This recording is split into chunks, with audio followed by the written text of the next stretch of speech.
Hey guys, this is Tauna. Today we're going to be talking about a Harry Potter Universes Beyond potentially coming.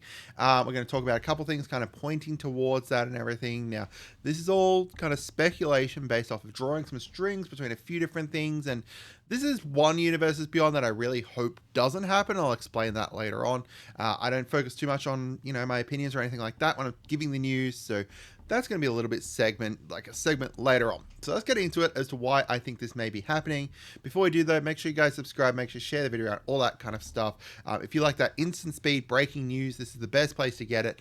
We cover, stuff as soon as it's coming out, within a couple hours potentially if I'm asleep at the time, because we're in Australia here, so things come out at 4 a.m. and stuff. So even then, sometimes I'm awake at that time to make sure I get it done for you guys. So let's start out. So these are a new product that was posted by Ultimate Guard. And Ultimate Guard are a company that make, Magic the Gathering accessories, primarily Magic the Gathering accessories. And they tend to kind of, do the actual official Magic stuff. So with Aether Drift and with the most recent Edge of Eternities and everything like that, they've made stuff to kind of tie together with it. There's a whole bunch of controversy around something that was shown from them today. Apparently, they've been extending images with AI potentially. Like one of the artists from Wizards went and saw their deck box and it had their image extended by AI. So that's a whole different thing. We're not talking about that here. We're talking purely about these 4 different boulders that they've got here that are themed around the different Harry Potter houses. So I've got Gryffindor, Ravenclaw, Hufflepuff, and Slytherin. Recently, there's been a huge amount of push for not Magic the Gathering, for Harry Potter content. We've got like a Harry Potter experience here in Australia at the moment. There's been a huge amount of more kind of, different stuff coming out to the shops, like our, pop culture shops and stuff like that have heaps more Harry Potter based stuff. So it's, I think it's inevitable that we see kind of the collaboration here with getting into some Magic the Gathering accessories.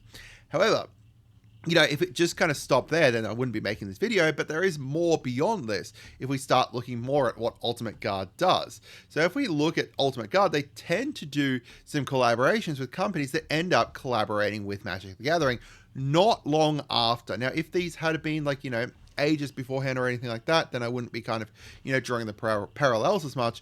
But if we have a look, SpongeBob, they had a SpongeBob Wave 1 and 2 different waves of their Squareos here that then ended up obviously doing the collaboration with Magic and having the secret lair there. The Avatar ones were announced in March 2025.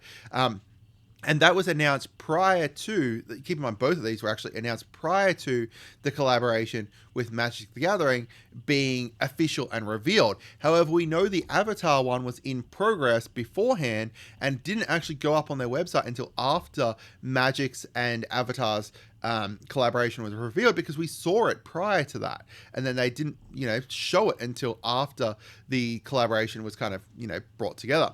Then we've seen some Star Trek ones, 2 different waves for Star Trek ones as well. And there is a lot pointing towards a collaboration with Magic the Gathering and Star Trek happening very soon. Did I say Star Wars before Star Trek? Collaboration happening there very soon. Now, in for the actual boulders, because these were all the Squareos. The boulders have not had, and the boulder is a type of, thing. I don't have any of them here, but kind of like this, the hard kind of plasticky ones. That's not a boulder. That's not an Ultimate Guard product. So far, no company's collaborated with the boulders. So it would make the sense that the first one would be like a big collaboration coming up, especially because of the fact that it was showing, 100 card decks, right? Like they are like Commander products. This is obviously aimed towards Commander there. So into the next part here, when could it be potentially happening?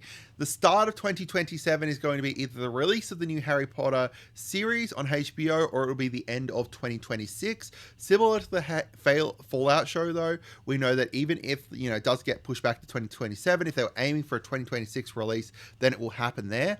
2027, however, is also the first book's 30th anniversary, the 20th anniversary of the final book, and Harry Potter Hogwarts Legacy 2 is also in development since 2023, which means inevitably it's going to be released in likely 2026 or 2027. So we could see the release of that next year, which means that it can line up between those two things. Now, again, this isn't the only thing pointing towards this, because we also have the quotes from Cox, the CEO of Hasbro, where they announced that they wanted to work towards more female-centric properties, or properties that have a larger female audience. Because one thing that Magic the Gathering has is it's a big sausage fest. There's a whole bunch of male players, not as many kind of female players. So they want to kind of aim towards and tap towards that kind of more female-centric properties and female centric audience to kind of draw them into Magic as well. So we've got A Court of Thorns and Roses. They announced that recently they were going to collaborate, and don't be surprised if they collaborated with romantasy books and romantasy novels, and then also collaborate with K-pop, I think they said as well. One of the biggest romantasy books is A Court of Thorns and Roses. I absolutely love that series, and they were both published by Bloomsbury, Court of Thorns and Roses and the Harry Potter books. So if they wanted to kind of work towards the books kind of thing, then obviously they need to kind of work potentially with Bloomsbury as well. So we've got kind of that kind of draw between the two there, especially because of the fact that, as I said, they specifically called out romantasy, which Court of Thorns and Roses is like the biggest one, I think. And, Harry Potter has had a big push in the last few years, making a very popular franchise to collaborate with the general public. It's definitely a big franchise that I could see collaborating with Magic the Gathering. And I think that something like this coming out definitely points towards it being sooner rather than later. Maybe I'm crazy, maybe there's not enough evidence here, but that's up to for you guys to decide. But honestly, I think fuck anyone who buys into this.